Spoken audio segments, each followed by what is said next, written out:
Buenas tardes, vamos a presentar el día de hoy proceso de liberación, absorción y distribución de fármacos para la materia de farmacología básica.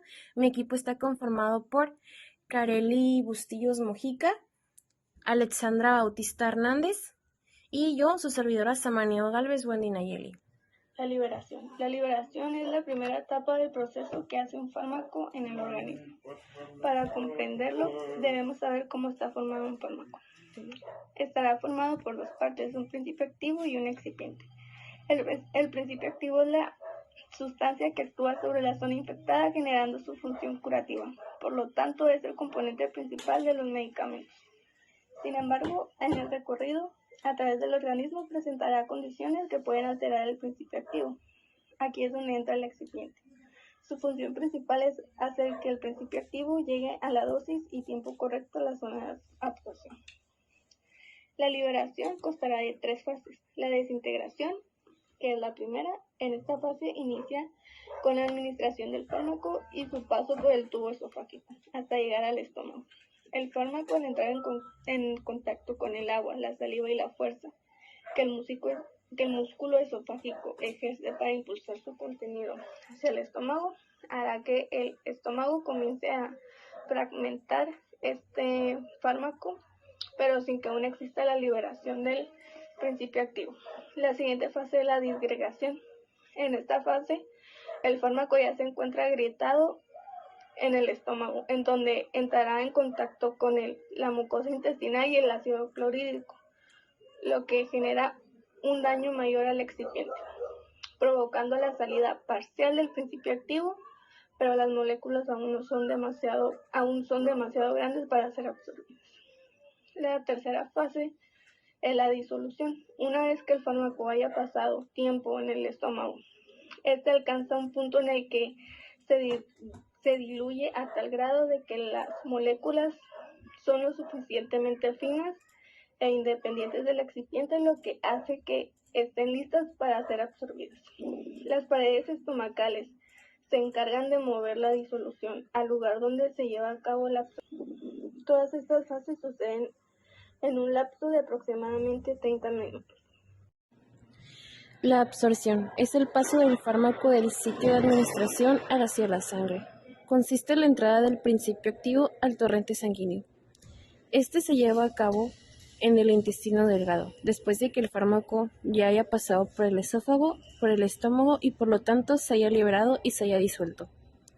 Una vez de que el fármaco se haya disuelto en las paredes del estómago, se comienza con un viaje gastrointestinal.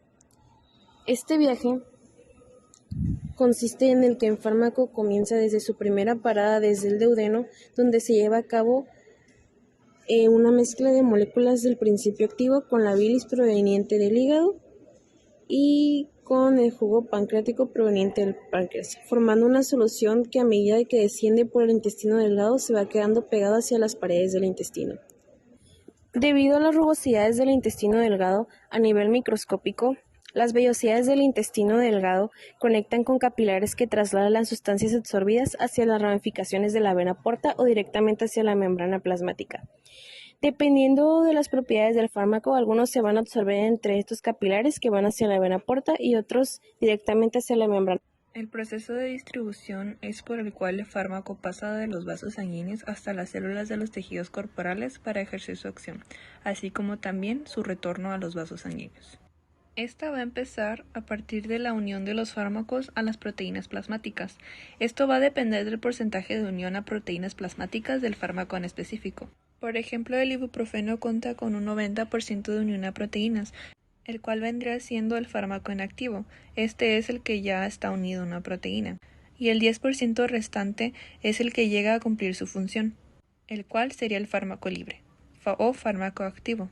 Dentro de las proteínas plasmáticas de unión tenemos la más común, que es la albúmina. Esta se va a unir a los fármacos ácidos. Después, a los fármacos básicos se van a unir la alfa-1 glicoproteína ácida y las lipoproteínas. Después vamos a tener la globulina de unión a esteroides. Estas se van a unir a cortisol y esteroides. Después, el fármaco libre comienza a viajar traspasando la pared de los capilares a partir de las fenestraciones del endotelio capilar, a partir de la difusión y de la filtración, como ya vimos en la absorción.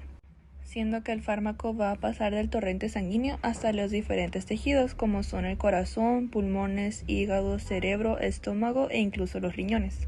En el caso del sistema nervioso central o el líquido cefalorraquídeo, existe una barrera llamada barrera hematocefálica, siendo esta diferente a otras ya que las moléculas muy ionizadas no pueden penetrar al cerebro, a diferencia de las no ionizadas. Además que las fenestraciones son muy estrechas, por lo que cuando el fármaco quiere atravesar no puede hacerlo con facilidad. Entonces la barrera hematoencefálica solamente permitirá la penetración de moléculas no ionizadas o moléculas muy pequeñas. Después, los fármacos inactivos pueden permanecer desde 8 horas hasta incluso un año en el organismo, unidos a las proteínas, ya que estas proteínas van liberando poco a poco al fármaco, es decir, pueden actuar como depósitos o reservas, pero también después ir eliminando al fármaco poco a poco. Existen fármacos especiales que no solamente se unen a las proteínas, sino también a diferentes tejidos en el organismo, las cuales son metales pesados. Estos vendrían siendo el mercurio y el bismuto. Estos van a unirse a los riñones, el hígado y el vaso. Después tenemos la digoxina, que estas irán al corazón, hígado y riñón. Y por último tenemos a las tetraciclinas. Estas se van a unir a lo que son los huesos y los dientes.